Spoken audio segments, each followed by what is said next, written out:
1971 সাল থেকে এই 24শে জুলাই পর্যন্ত বাংলাদেশের অবকাঠামো ও সর্বপ্রকার সব কিছু কেমন ছিল?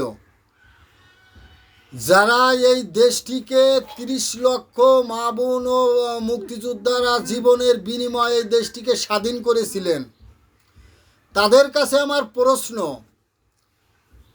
এই 24শে জুলাই থেকে দেশের অবস্থা কোথায় গিয়ে ঠেকছে, কোথায় গিয়ে দাঁড়িয়েছে? আমি আমার বিবেককে প্রশ্ন করে দেখছি যে এই দেশটি এখন 24শে জুলাই থেকে 25 সালে এই পর্যন্ত এসে দেশটিকে ধ্বংসের দ্বার প্রান্তে নিয়ে যাচ্ছে ষড়যন্ত্রকারীরা, পশ্চিমারা। এই দেশটিকে তারা ধ্বংস করে দিবে, পাকিস্তানের কাছে তারা আবার আত্মসমর্পণ করবে। এই পশ্চিমারা এই ষড়যন্ত্রে এই দেশটির মধ্যে তারা আগাছা দিয়ে শিকড় বসিয়েছে। তাই আমি বলবো, 30 লক্ষ শহীদ রক্ত দিয়েছিল এই দেশের স্বাধীনতার জন্য। 30 লক্ষ মা বোনের ইজ্জতের বিনিময়ে দেশটাকে স্বাধীন হয়েছিল। তারা এই লাল সবুজের পতাকা এনেছিল। তাই আমি বলি, যাদের বিবেক আছে, বিন্দু পরিমাণ বিবেক আছে এই মাতৃভূমির জন্য, এই জন্মভূমির জন্য, তাই সেই জন্মভূমিকে রক্ষা করতে প্রত্যেককে তার বিবেকের কাছে জিজ্ঞাসা করুন যে দেশটি কী ছিল, কোথায় যাচ্ছে এখন, পশ্চিমরা দেশটিকে কি করে দিচ্ছে। তাই এই দেশটিকে বাঁচাইতে আপনারা আপনাদের বিবেকের কাছে প্রশ্ন করে প্রত্যেকটি কাজ করবেন। দেশের যেন কোনো প্রকার ক্ষতি না হয়, এই মুক্তিযোদ্ধাদের যেন কোনো অপমানই না হয়। কারণ 30 লক্ষ মা বোন ইজ্জত দিয়েছে, 30 লক্ষ শহীদ রক্ত দিয়েছে, রক্ত দিয়ে এই দেশটিকে স্বাধীন করেছে 9 মাস রক্তক্ষয়ী যুদ্ধ করে।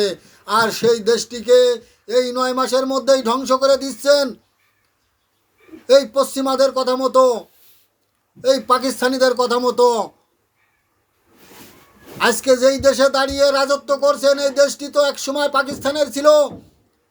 30 লক্ষ মা বোনে ইজ্জত দিয়ে এই দেশটিকে রক্ষা করেছে, 30 লক্ষ শহীদ রক্ত দিয়ে এই দেশটিকে স্বাধীন করেছে।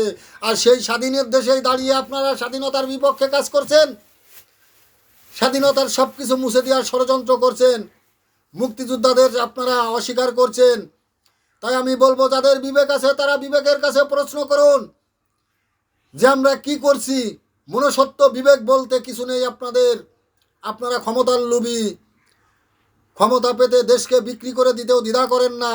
তাই আমি যাদের বিবেক আছে তাদের কাছে প্রশ্ন রেখে যাচ্ছি যে 30 লক্ষ শহীদের বিনিময় এই দেশটিতে লাল সবুজের পতাকা পেয়েছি। আপনারা মাতৃভূমির কথা ভুলে যাবেন না। দেশটিকে এখনও সময় আছে, রক্ষা করুন। ধন্যবাদ সবাইকে, ভালো থাকুন। আমি একজন দিনমজুরি কাজ করি, আমার কথা আপনাদের ভালো নাও লাগতে পারে, কিন্তু আমার দেশের প্রতি মায়া আছে, দেশের প্রতি ভালোবাসা আছে, আমার অর্থের প্রতি কোনো লোভ নাই। দিনমজুরি কাজ করে খাই। ধন্যবাদ, সবাই ভালো থাকবেন ইনশাল্লাহ।